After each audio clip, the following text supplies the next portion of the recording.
Ambassador G1 sat in her small office on Council Station Theta, staring at the message that had just arrived. The holographic display floated in front of her, casting a blue glow across her tired face.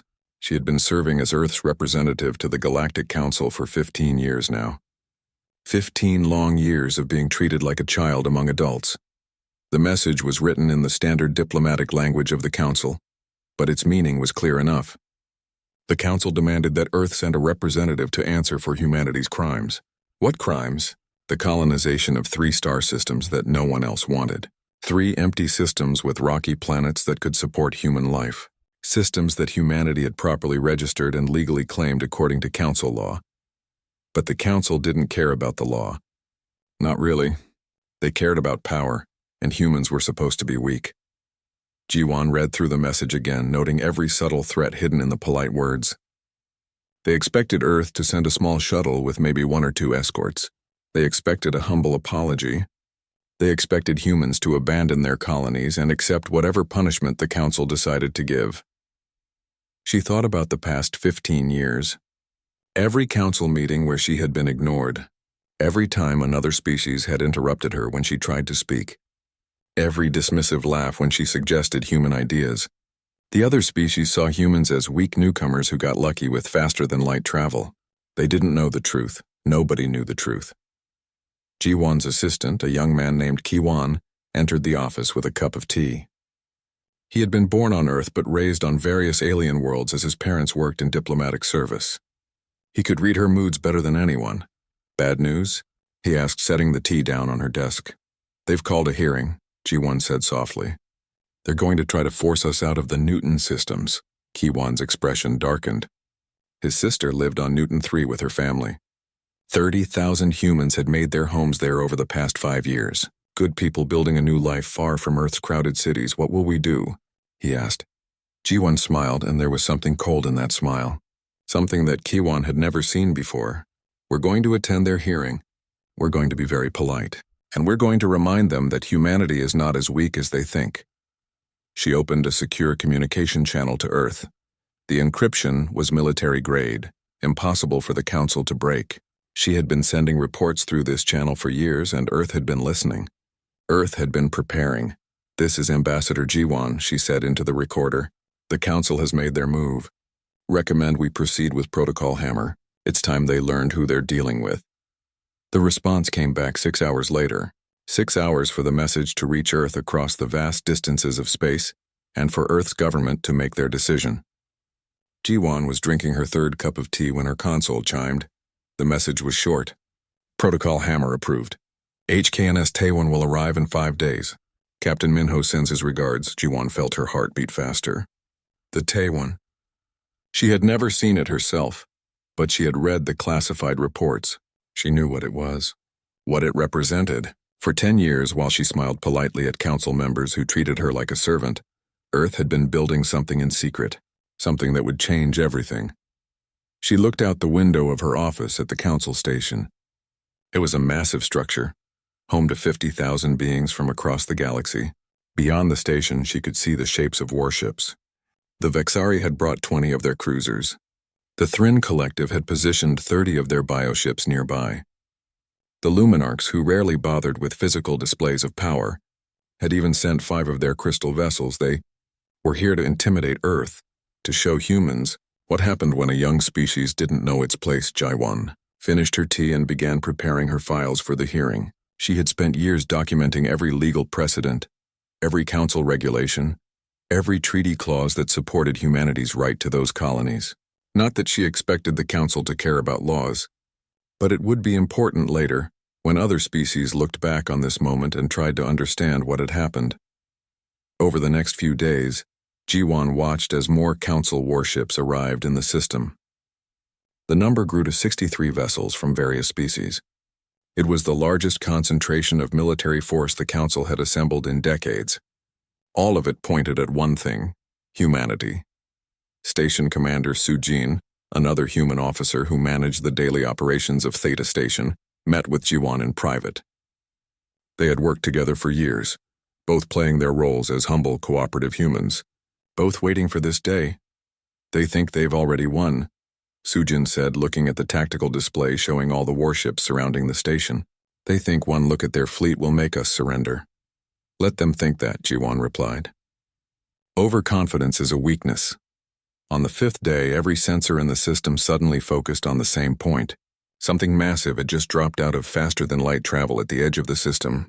The automated systems tried to identify it, failed, and tried again. Jiwon was in the council observation deck when it happened. She watched as the council members received the sensor reports, watched as confusion turned to disbelief, and disbelief turned to fear. High Commander Vexthor of the Vexari demanded a visual confirmation. When the image appeared on the main display, the entire room fell silent. The HKNS Taewon hung in space like a dark blade. 3 kilometers of human engineering, bristling with weapons that the Council had never seen before. It made the Vexari dreadnoughts look like toys. It made the entire Council fleet look inadequate. "What is that?" someone whispered. Jiwon allowed herself a small smile. "That," she said clearly, "is Earth's response to your summons." "Did you think we would come in a shuttle?" The Taewon began its approach to the station, moving with surprising grace for something so large. Its engines glowed with a blue light that reminded Jiwon of Earth's oceans. Home, a home that would not be bullied. Captain Minho's voice came across the open channel, calm and professional. "This is the HKNS Taewon requesting permission to dock. We're here for the diplomatic talks." Jiwon watched the council members scramble. This wasn't what they had planned. This wasn't what they had expected. This was humanity's answer. Captain Minho stood on the bridge of the HKNS Taewon, watching the stars slip past as his ship moved through space. He was 52 years old, with gray hair at his temples and the kind of calm expression that came from 30 years in Earth's Navy. He had fought pirates in the outer colonies. He had commanded rescue missions when mining stations lost power. He had done everything a naval officer could do except fight a real war. That might change today. "Captain, we're 2 hours from Council Station Theta," said Commander Hyejin from her position at the tactical station. She was younger than Minho, only 38, but she had proven herself brilliant at strategy and tactics. She understood combat the way some people understood music. "Good," Minho said. "Reduce speed to 1/4. I want them to have plenty of time to scan us." The helmsman, a quiet man named Junho, acknowledged the order.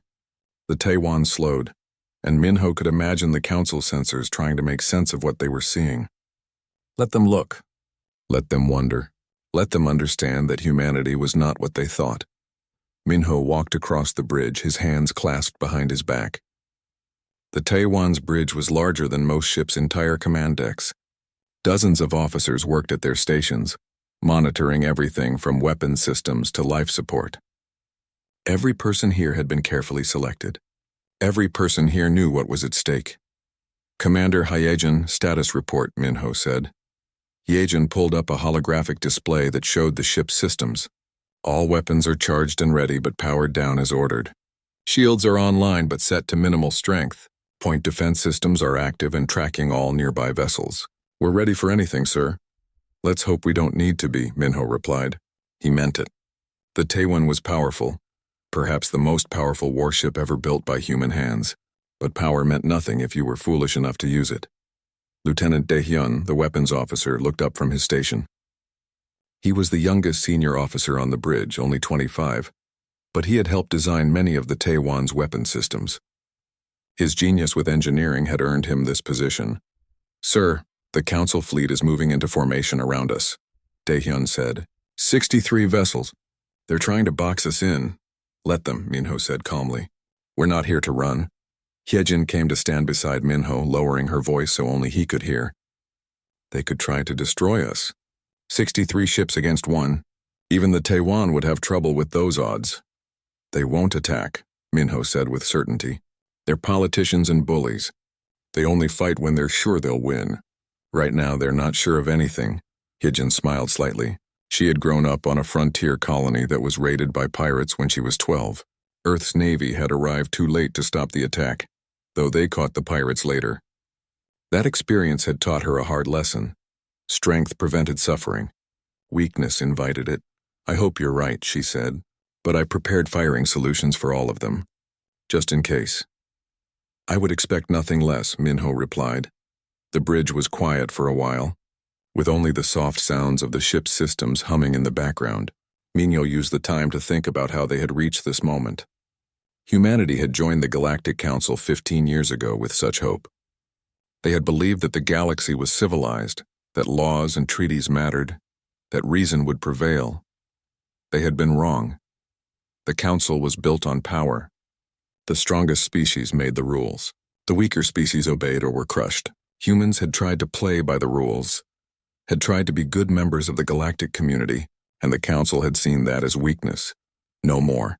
Incoming communication from Council Station, the communications officer announced. Put it on screen, Minho ordered. High Commander Vexthor appeared on the display. He was Vexari, a species that looked like someone had mixed a lizard with a tiger and made it walk upright. His scales were dark red, and his eyes held the cold calculation of a predator. Human vessel, Vexthor said, his voice carrying barely concealed anger. You were summoned to send a diplomatic shuttle, not a warship. This is a violation of Council protocols. Minho kept his expression neutral. With respect, High Commander, I count 63 military vessels in this system. My single ship hardly seems like a violation when compared to your fleet. Those ships are here to maintain order, Vexthor growled. As are we, Minho replied smoothly. We're here to discuss the colonies and the Newton systems. We brought sufficient protection to ensure those discussions happen peacefully. Vexthor's scales seemed to darken with rage, but before he could respond, another voice cut in. It was Ambassador Jiwan speaking from the station. Captain Minho, thank you for your timely arrival. The Council is ready to begin the hearing. Will you be joining us? Negative, Ambassador, Minho said. I'll remain with my ship. You'll represent humanity's interests as you always have. We're just here to make sure everyone remembers their manners. He could see Jiwan's slight smile even through the communication link. She understood perfectly. The communication ended and Minho turned to Hyejin. Begin running combat drills. All systems. I want the Council to see exactly what this ship can do. Hyejin's eyes lit up. Aye, Captain. This should be interesting. Over the next hour, the Taewon's crew ran through their combat procedures. The point defense systems came online, tracking thousands of small pieces of debris and micrometeorites in the area. The tracking was so precise that Council sensors could probably count every individual lock. The railguns charged, their magnetic coils creating energy signatures that lit up every tactical display in the system. These weren't the primitive railguns of early human space travel. These were weapons that could fire projectiles at a significant fraction of light speed, weapons that could punch through any armor the Council species had. The plasma lance batteries warmed up, creating heat signatures that made the Council ships nervous. Plasma weapons were common in the galaxy, but the energy readings from the Taewon systems were far beyond anything they had seen. And then there were the antimatter torpedoes. Just powering up their containment systems created exotic particle readings that Council sensors had trouble identifying. Captain, Daehyun said, his voice tight with excitement. I'm reading weapon locks from at least 30 Council vessels. They're targeting us. Expected, Minho said calmly. Hold position. Maintain drill status. Do not power up shields further and do not open weapons ports. We're not threatening anyone. Sir, if they fire, Daehyun began. They won't, Minho interrupted, because they just realized something. They're wondering if they can destroy us before we destroy them. They're doing the math, and the math is ugly. Hyejin pulled up a tactical simulation on the main display. It showed what would happen if the Council fleet attacked. The Taewon would take damage, certainly. Some of the Council ships might even get through its defenses, but the Taewon would destroy at least 40 of them before it went down. Maybe more. Send that simulation to Ambassador Jiwan, Minho ordered. Let her show it to the Council if they need convincing. As the simulation was transmitted, Minho walked to the forward viewport. He could see Council Station Theta in the distance, surrounded by the Council fleet. He could see Earth's future being decided in that station. Hyejin, he said quietly. Do you think we're doing the right thing? She came to stand beside him. We're showing them the truth. That humanity is strong. That we won't be pushed around. Yes, sir. I think this is exactly right. We could start a war, Minho said. Or prevent one. Hyejin countered. If they think we're weak, they'll attack eventually. Better they know the cost now while peace is still possible. Minho nodded slowly. She was right. This was the only way. All stations maintain alert status, he ordered. and someone bring me coffee. This is going to be a long day. The council chamber was built to impress. The ceiling stretched up 50 meters, covered in displays showing all the worlds that belong to the Galactic Council. Hundreds of seats rose in tiers around a central speaking platform. Today, those seats were filled with representatives from dozens of species, all here to watch humanity be put in its place. Ambassador Jiwan walked into the chamber with her head held high. Behind her came 6 human marines in powered armor, their weapons held ready but not aimed at anyone. It was a statement. Humans would respect council tradition, but they would not come defenseless. Station Commander Sujin was already there, sitting in the human delegation's seats.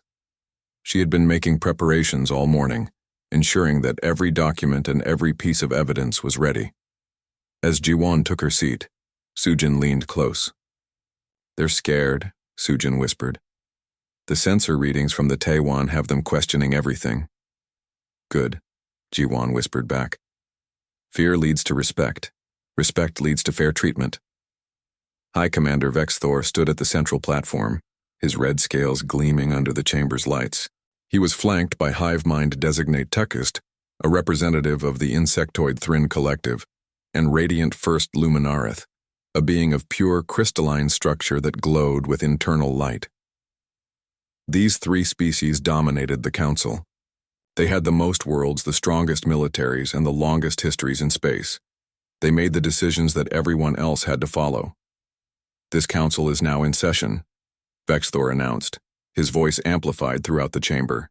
"We are here to address humanity's illegal expansion into the Newton systems. Ambassador Jiwon, you will explain why your species has violated council territorial guidelines." Jiwon stood slowly and walked to the speaking platform. She carried a data tablet with her, though she had memorized everything she needed to say. "The Newton systems were unclaimed," she began, her voice clear and steady. "We checked council records going back 200 years. No species had registered any interest in those systems.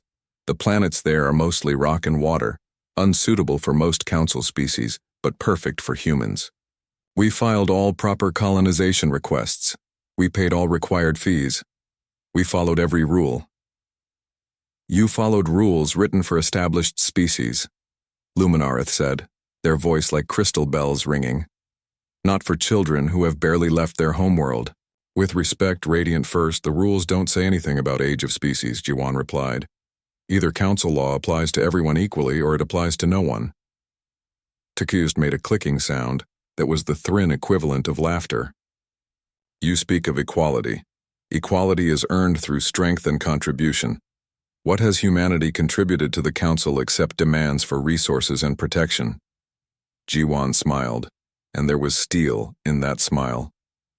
"We've contributed more than you acknowledge. Human medical research has created vaccines for 3 diseases that killed millions of your people. Human agriculture techniques have increased food production on 15 council worlds. Human diplomacy helped end the trade dispute between the Vexari and the Court Collective last year. But you're right about one thing. We haven't contributed our military strength. Would you like to see it now?"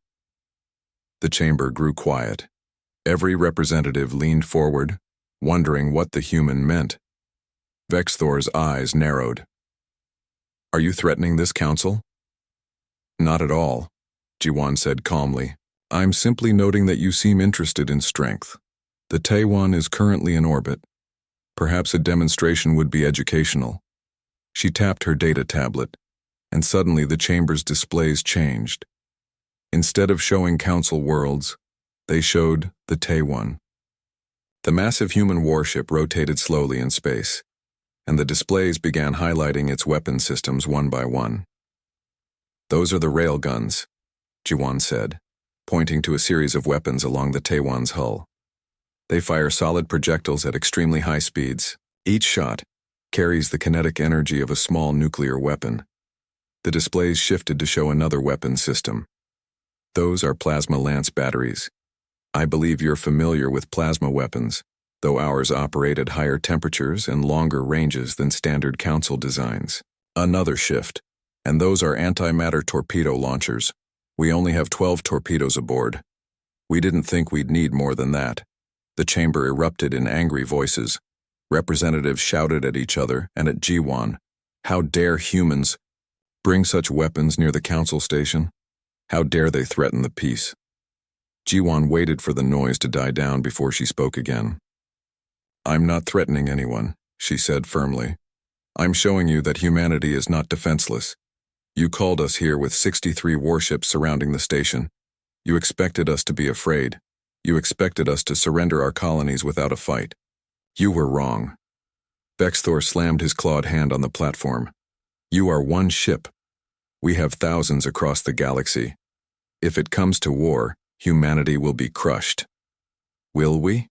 Jiwan asked softly. She tapped her tablet again, and new information appeared on the displays. These are the positions of your military forces, High Commander. We've been tracking them for years. These are your supply lines. These are your fuel depots. These are the trade routes your economy depends on. The display shifted to show the Thrin Collective's space. And these are your hive worlds, designate Tigit, 12 planets where your queens produce new workers. If those worlds were threatened, your entire civilization would collapse within months. Another shift, this time showing the Luminarch territory. And these are your crystal gardens, Radiant First, the structures where your people grow and mature. Irreplaceable, unique to each world. Jiwan looked around the chamber at all the representatives watching in growing horror. Do you understand what I'm showing you? We know everything about you. Your strengths, your weaknesses, your fears. We've spent 15 years watching and learning while you dismissed us as primitive newcomers. We know how to hurt you. This is an outrage. Luminarith's light flared brightly. You admit to spying. On council members. We admit to being thorough, Jiwan corrected. And before you accuse us of being the only ones, every species in this chamber spies on every other species.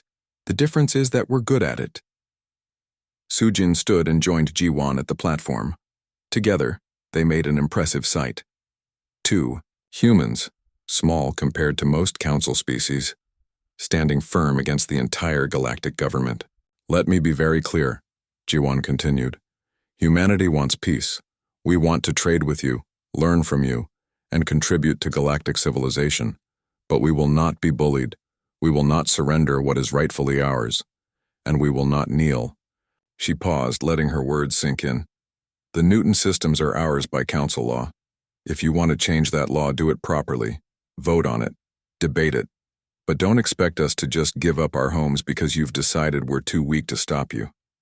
Vexthor was shaking with rage. You dare speak to this council as if you're our equal? No, Jiwan said flatly.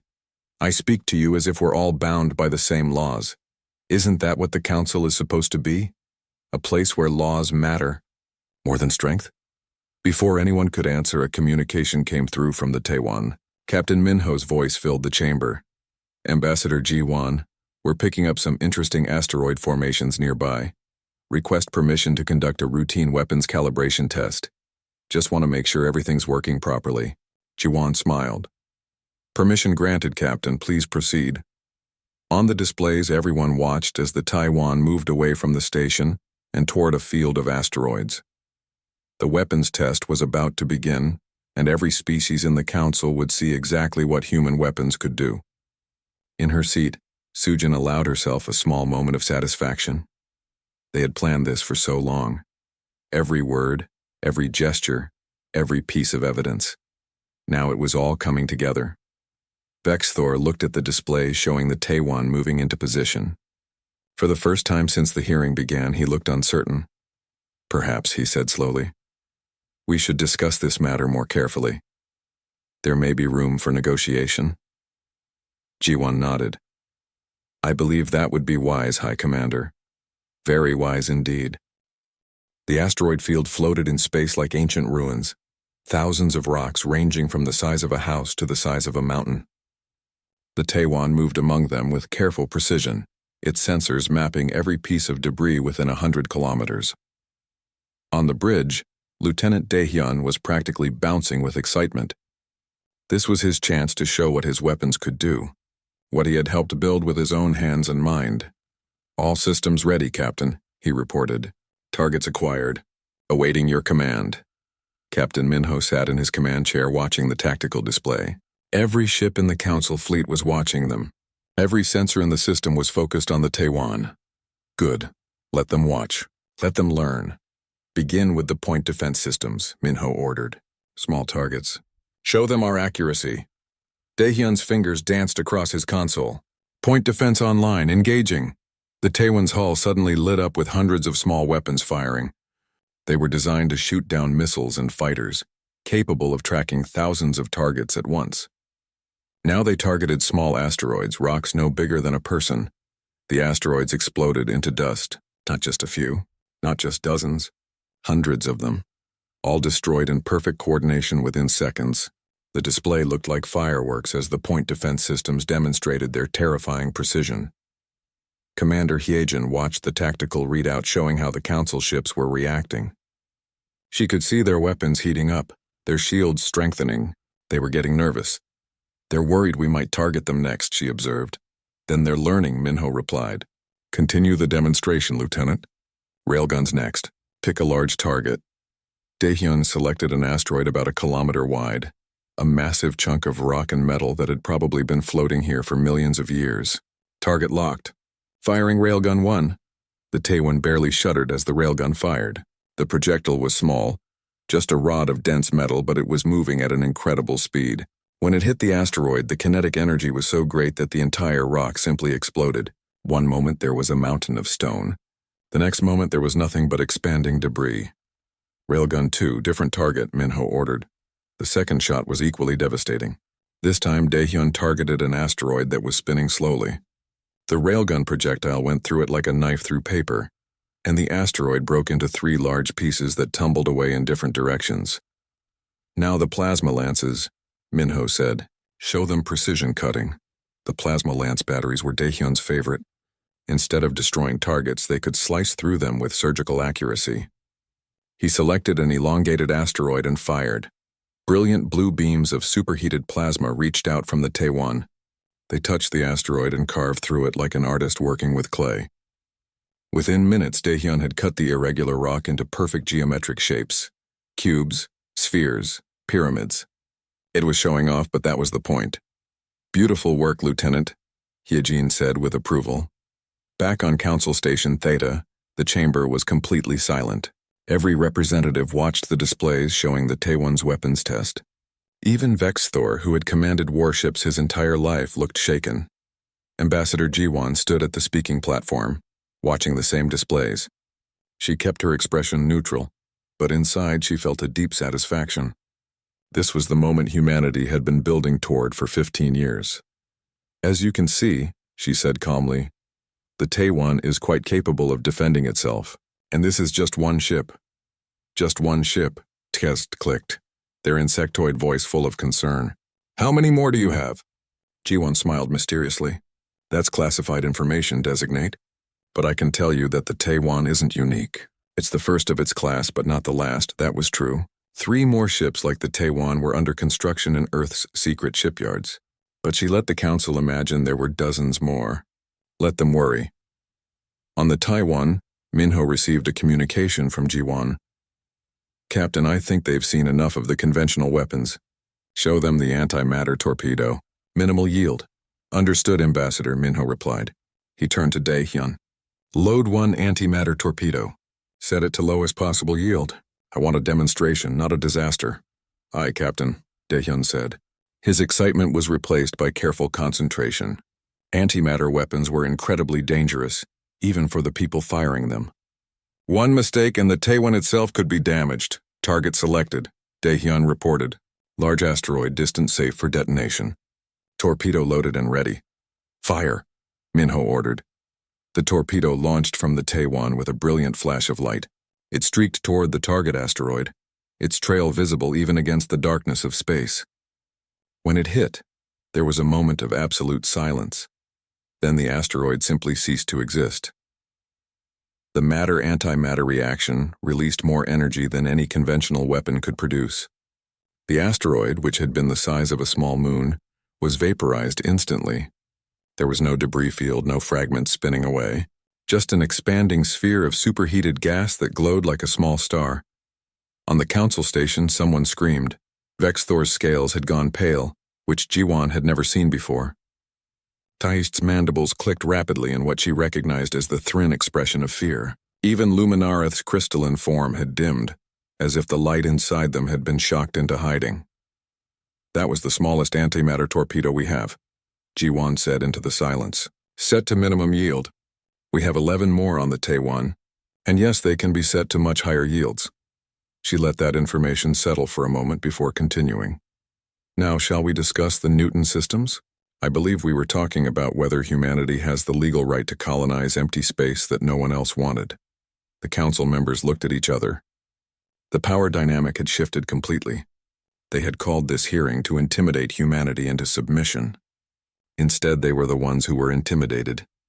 Radiant First Luminarith spoke first, their voice much quieter than before. "Perhaps we were hasty in our judgment. If the systems were truly unclaimed, and if humanity followed proper procedures, then legally they are ours," Jiwan finished firmly. "Council law is clear on this point. I have all the documentation if you need to review it again." Vexthor growled, but it was a defeated sound. "What do you want, human?" "The same thing we've always wanted," Jiwan replied. "To be treated fairly, to follow the same laws as everyone else, to build a life among the stars without being threatened or bullied." She walked to the center of the platform, looking up at all the representatives watching her. "We came to the galaxy with hope. We believed in the Council's ideals. We thought that space would be different from Earth's history, where the strong always crushed the weak. We were disappointed to learn that the galaxy works the same way." "So you built weapons," Tigzut observed. "We built defenses," Jiwan corrected. "There's a difference. The Taiwan exists to protect human lives, not to conquer other species. We've demonstrated what it can do. We've shown you that attacking humanity would be costly, but we've also never fired a shot in anger. We're still hoping we never have to." Sujin stood and added her voice to Jiwan's. "The Council can continue as it has, where the strong make all the decisions and the weak must obey. Or it can become something better. Something where laws matter more than military might, where justice is real, not just a word. Humanity would prefer the second option." There was a long pause. The council members talked among themselves in low voices. Some seemed angry. Others seemed thoughtful. A few seemed relieved that this confrontation had ended without violence. Finally, Vexthor spoke again. "The Council will reconsider its position on the Newton systems. We will review humanity's claims according to proper legal procedures. This hearing is adjourned for 3 days while we deliberate." It wasn't a full victory, but it was progress. Jiwan bowed slightly. "Thank you, High Commander. We look forward to a fair and thorough review." As the chamber began to empty, Sujin came to stand beside Jiwan. "Do you think they'll actually follow through?" "They will," Jiwan said confidently. "Because now they know the cost of not doing so. Fear is useful, but it's not enough. They need to believe that working with us is better than fighting us." "And is it?" Sujin asked. Jiwan smiled. "That's what we need to prove over the next 3 days. Come on, we have a lot of work to do." 3 weeks had passed since the hearing. 3 weeks since the Taiwan had demonstrated humanity's military strength to the entire galaxy. 3 weeks of careful negotiations, legal reviews, and quiet conversations between species that had never spoken as equals before. Ambassador Jiwan sat in her office, reading through the final treaty document. It was everything she had hoped for and more. The Council had officially recognized humanity's right to the Newton systems. More than that, they had revised several Council laws to make them clearer and fairer for all member species. There was a knock at her door. "Come in," she called. Station Commander Sujin entered carrying a bottle of earth wine. "I thought we should celebrate. The treaty is being signed tomorrow." Jiwan smiled and found 2 glasses in her desk. As Sujin poured, they could see the Taiwan through the window, still stationed near the Council station. It had become a familiar sight over the past weeks, a reminder of humanity's new position in the galaxy. "Do you think this will last?" Sujin asked, raising her glass. "The peace, I mean." "It will last as long as we make it worth keeping," Jiwan replied. Fear brought them to the negotiating table, but trust and mutual benefit will keep them there. They drank to that, and Jiwan thought about how much had changed. News of the Taiwan had spread across the galaxy faster than any ship could travel. Every species now knew that humanity was not weak. Some were angry about it, some were frightened, but many were quietly pleased. The smaller species in the council had suffered under the domination of the Vexari, Thrin, and Luminarchs for generations. Now they saw humanity as a potential ally, a counterbalance to the old powers. Representatives had been coming to G1's office all week, suggesting trade agreements, cultural exchanges, and defense pacts. The galaxy was changing, and humanity had been the catalyst. Far away on the Taiwan, Captain Minho was preparing his ship for the journey home. They had orders to return to Earth for a proper refit and crew rotation. The past weeks had been tense, with everyone on constant alert. Now they could finally relax. Commander Hyejin found him in his ready room, looking at reports. "The crew is ready to depart whenever you give the word, Captain." "Sit down, Hyejin," Minho said, gesturing to a chair. "I wanted to talk to you before we leave." She sat curious. Minho had been unusually quiet over the past few days. "You're being promoted to captain," Minho said without preamble. "Earth fleet is building 12 new ships of the Taiwan class. You'll command one of them." Hyejin's eyes widened. "Sir, I don't know what to say." "Say you'll do your duty," Minho replied. "The Taiwan proved that humanity can build powerful weapons. But weapons are useless if the people controlling them don't have wisdom. You have that wisdom. You understand that strength is for defense, not conquest." "I learned from the best," Hyejin said quietly. Minho smiled. "You'll be fine. Better than fine. Just remember what we accomplished here.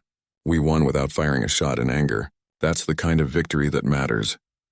Down in the weapons bay, Lieutenant Daehyun was running final checks on all systems. The antimatter torpedoes were being unloaded and returned to secure storage on Earth. He had mixed feelings about that. Part of him had wanted to see what they could really do. Another part was grateful that they had never needed to find out. His assistant, a young woman named Yunji, came over with a data pad. "Sir, all weapon systems are green. We're ready to go home." "Good work, Yunji," Daehyun said. He looked around at the weapons bay, at all the technology he had helped create. "You know what's funny? We spent 10 years building these weapons. We demonstrated them for about an hour, and that was enough. Sometimes the threat of force is more powerful than force itself," Hyunji observed. "Sounds like something a diplomat would say," Daehyun teased.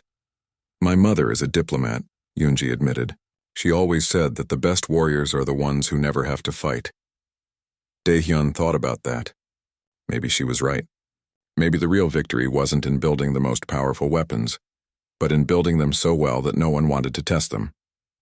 Back on Council Station, G1 prepared for the signing ceremony. She had chosen to wear traditional Earth clothing, a simple but elegant dress that represented humanity's dignity without being aggressive. Sujin would accompany her, along with the same 6 Marines who had stood guard during the hearing. As they walked toward the council chamber, G1 thought about all the humans living on the Newton systems. Families who had traveled across light years to build new lives. Children who had been born under alien stars. They were safe now. The council had recognized their right to be there. That was what mattered.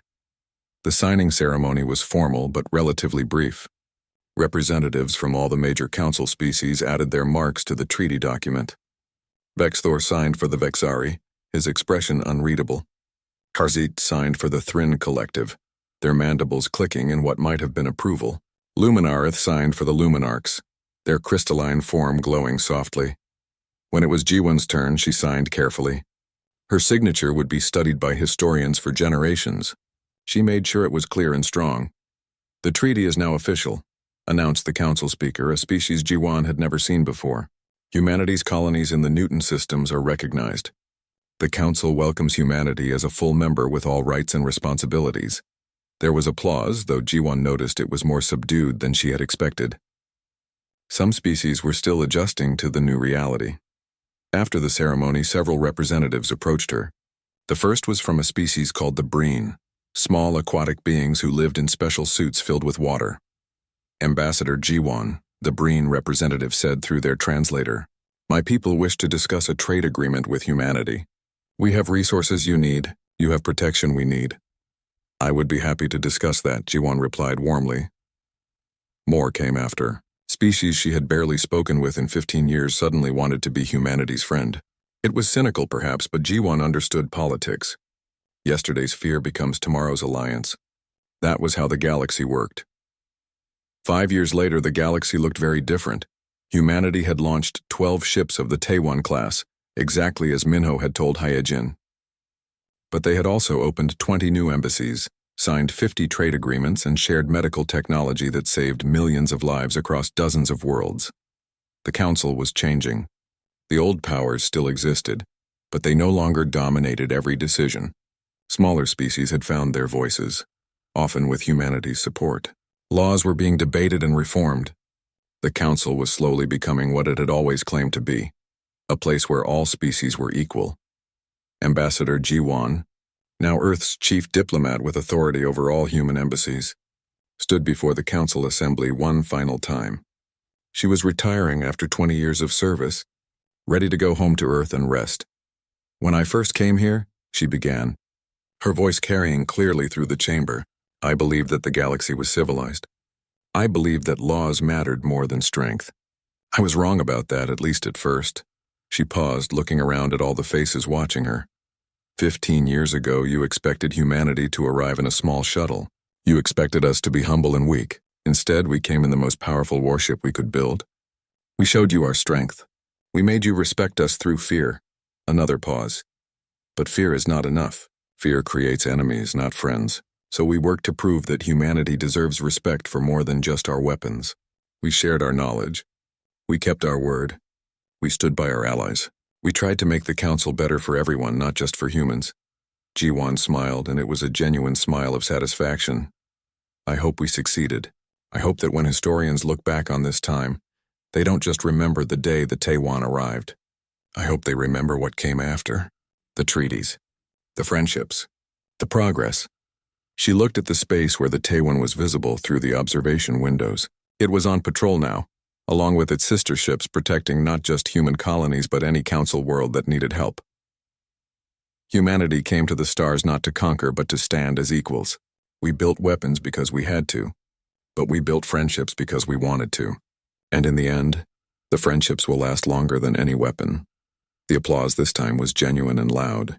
Even Vexthor, who had opposed humanity so strongly, was clapping his clawed hands together. As Ji-won left the chamber for the last time, Sujin walked beside her. "That was a good speech." "It was the truth," Ji-won replied. "That's all I ever tried to tell them. The truth." They walked to the docking bay where a shuttle waited to take Ji-won home to Earth. Before boarding, she turned to look back at the Council station one last time. Somewhere out there, the Taewon and its sister ships patrolled the darkness between stars. Silent guardians, promises of protection, warnings against aggression. They were expecting a shuttle, Ji-won thought with satisfaction. We gave them a battleship, and then we taught them why we built it, not for conquest, not for glory, but for the simple right to exist as equals in a vast and often dangerous galaxy. That was humanity's gift to the stars. And it was enough.